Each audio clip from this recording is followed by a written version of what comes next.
Hey guys, so today I'm going to be showing you how to convert these factory LEDs in a 4th gen RAM, 1500, 2500, whatever. The factory LEDs, if you're like me, you're sick and tired of seeing them flicker all the time. They have a bad issue of flickering on and off. Sometimes they work when they want to, sometimes they don't. I've been dealing with this for quite some time now. I have a 2014 RAM 2500 Laramie, and they've been doing this for years. So there's a lot of videos out there on how to get this overhead console out of the truck.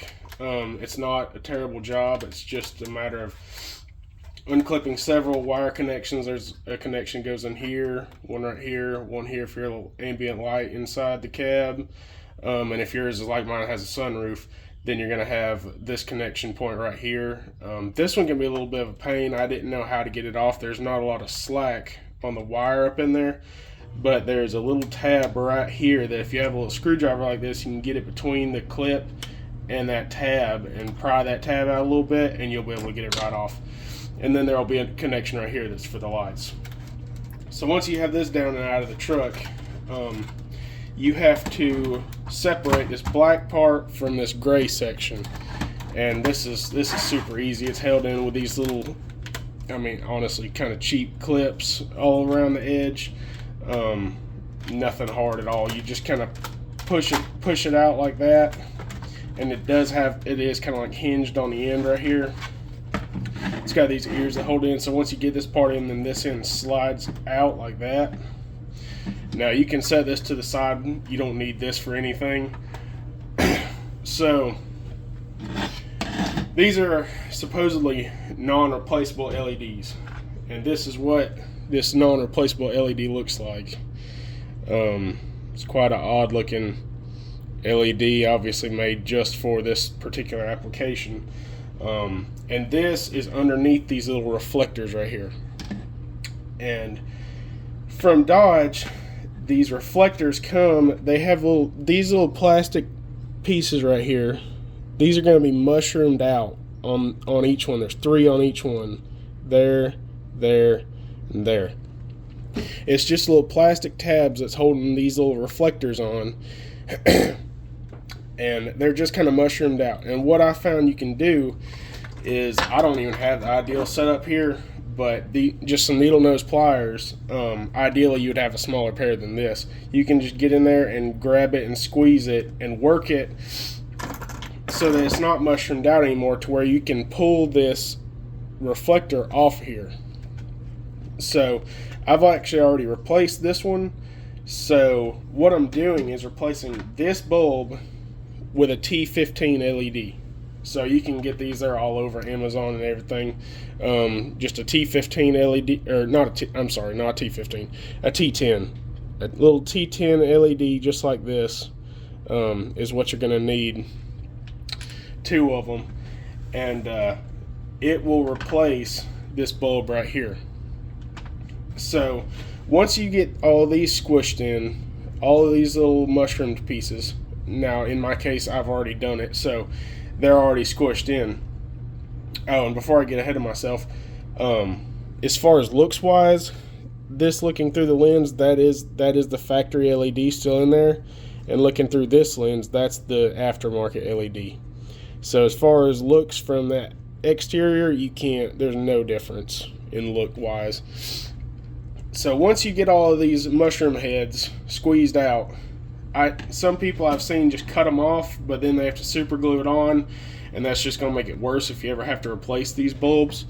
So I suggest just squeezing them to where you can take like a punch or something like this with a flat head on it, and you can squish them back down so that it won't come back off. It'll stay on there, and if you ever need to replace the bulbs, you can just squeeze it back and it'll come back off. So in my case, like I say, these are already squeezed in. And so what you're going to do is just get a hold of this and kind of pry it up at those points.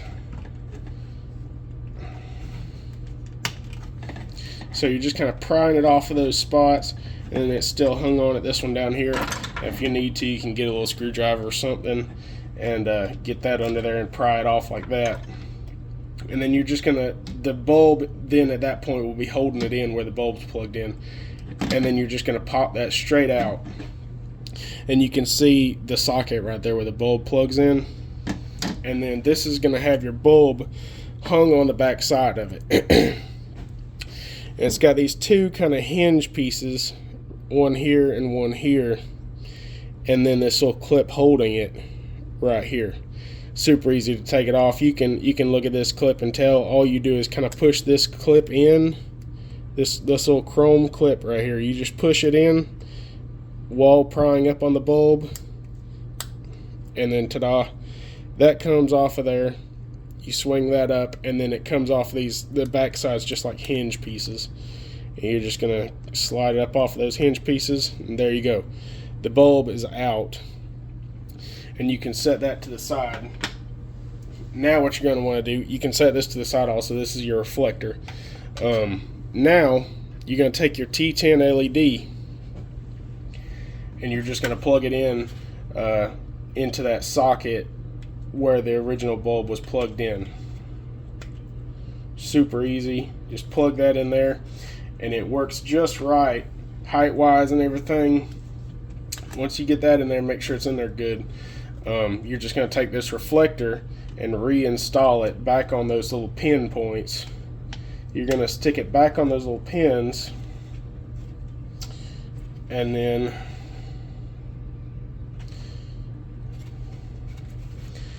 once you look under there, after it's been done, that bulb fits just right underneath there, and it's aiming right up at that lens to shine out. You can almost see where that lens sticks down. It's almost touching the top of that bulb. It just fits in there just right. Doing it this way, and all you're going to do is I'll go ahead and show you, just kind of smashing these little points back down a little bit. I mean, you don't even have to smash them down like crazy. Literally just enough. This thing weighs nothing, so it's not like you're holding up much.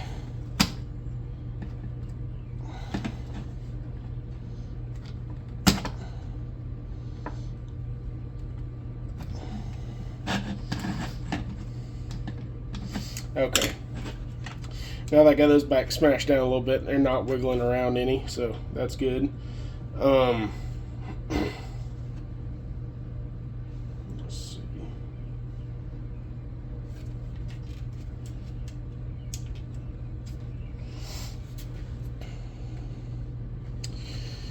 All right. Just making sure everything looks good, looking under there. Now I'm just going to wipe off these lenses because I got fingerprints on these on the reflectors. Let's see.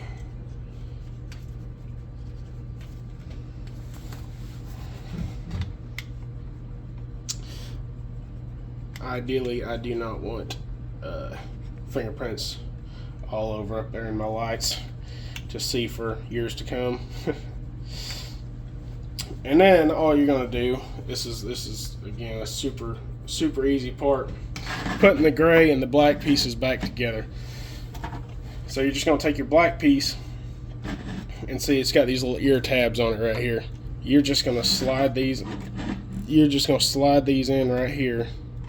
Super easy, and that's just gonna drop down in there and snap in. I mean, it doesn't snap with a whole lot of force at all. But yeah, that just snaps in there like that, and boom, you're ready to plug this back in the truck. And here they are saying that these can be these are unreplaceable, but there's a way to retrofit and make it work. I have seen some other people just completely put like T10s in there and completely take out the reflectors. I personally don't suggest that idea. I didn't like the idea because then in the daytime you're looking at just some black holes and just can see all up in there. I like the look of the reflectors. You know, I want it to stay looking factory, but I want it to function like new. So this was the best way I found to do it, and if it helps you out any, that'll be awesome. And I will put some pictures up of what it looks like whenever it's all said and done, showing what the light output's like. Thanks. Alright, so a little change of plans. Instead of doing pictures, I actually went ahead and threw it back in the truck. Didn't take too long to get everything put back together. I would have recorded it, but I don't have any kind of tripod or anything, and there's no way to I could have done it one-handed. But it's all back up there. Nothing's, flopping or hanging. It's all back like it's supposed to be. And see, still has the factory look in the daytime, but actually have very much functional lights now. And they look just like they did when they worked right from the factory. So, definitely the cleanest install. Repairs all those flickers and stuff that the factory ones are absolutely notorious for. Looks super good. Really happy with the way this turned out. And of course, they come on when you open your door. They still fade off whenever you close the door. Just like factory does.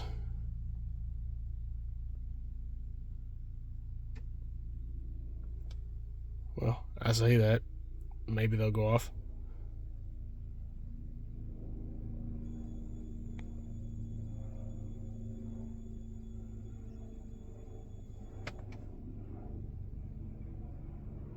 There they go. Okay. And then the ambient light still works that shines on the cup holders. Sunroof still works.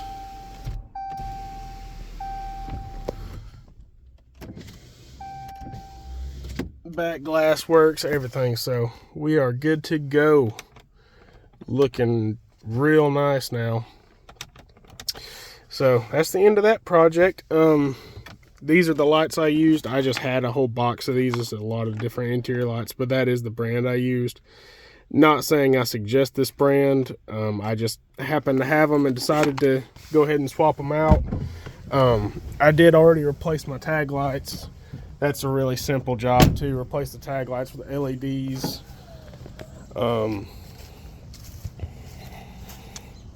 That's a really simple job to do, but makes it look nice having the LED bulbs in there. I know you can get a whole new face and everything that comes like an integrated LED, but I prefer to just change out the bulbs alone. And then I'm about to replace these bulbs right here. These are going out. There's two bulbs in the front here and one on the back on each side, and only the back ones are working. The front two aren't working, and the passenger side isn't working, period. And then my puddle lights are not working either. These factory LED puddle lights, neither one of them are working. I already pulled them off and tested the power, so I have new ones of those coming. I'll try to get a video of all of that whenever I do it. Should turn out looking real good. Thanks for watching.